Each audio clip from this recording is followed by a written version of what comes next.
Hey, nasilapha. Phela ngiqomba thuza nomnye. Hayi ngiyafeyina. Amadoda. Khona ngiqomba yes. Somenje futhi. Azakho. Lethi ngale amadoda. Kakhulu. Hayi tuwancane amadoda. Yazi ngiqomba. Tuwancane. Hayi sengibuyile. Ey, hayi kamanda. Enawe. Ya, basonika nawo. Ya. Qede something.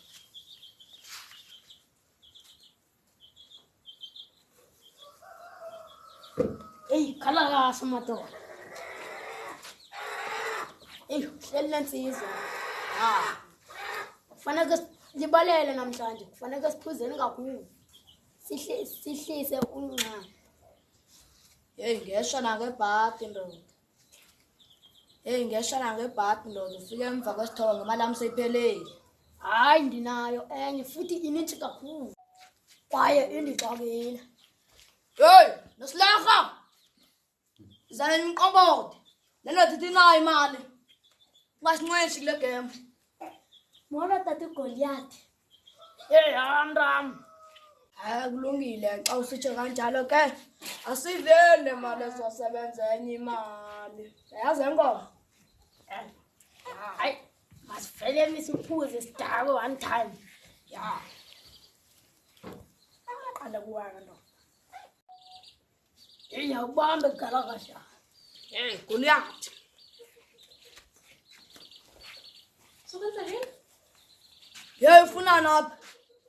Ngizobona umnganami uNosilakh. Wena tata ufuna ntoni apha? Hey bo, fazi. Ubuza mina ngokuwena. Ha. Into akho mngani uzombona into esenceda ukuthi uphinde la uvela khona. Nandi indoda elimpondo ndibuzwe xa ngisenza into. Kulungile ke tata. Nosilakh bye Ntho. Hamba. Bayiswa ngibulisa. Yes, good.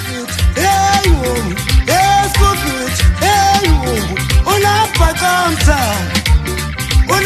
kamtown. Umano sebela. Hey, Goliath. Nena nathi ngimthetha kwami. Ngikhala kasha. Nandi limpondo, ngikhala kasha. Bathi bembamba kaphi besephunywe ngapha. Abelungu bakhala ngami emsebenzini. Hey, ukuba bongononto ngabe nemfasile impama yamlandela ngesibhakela mna ndiqhela umfazi. Hayi ndiyaxelela umfazi kandilandela xa ndisedikini yandihlonipha. Oh, hayi okay. Ye wena khona landlord ufuna ntoni apho ungathanga uliyekile ijiki wena uyebeleni imali yabantu abantu. Hayibo. Imali emfazi kale siphuza apha. Hayi yaxola imali yami le wayena ungamnaki eselona drama. Phendula kwalandrini lendoda Goliath andawo uba wakutheni ukuthi ungugoliath uligwala kangaka. Hayibo. Herod. Baba nondrilisab. Bani iminyaka 30 nami ngatsho ngathi wehla mtheni. Sukumele kumfaka baba. Sukumelani. Hayibo. Hey.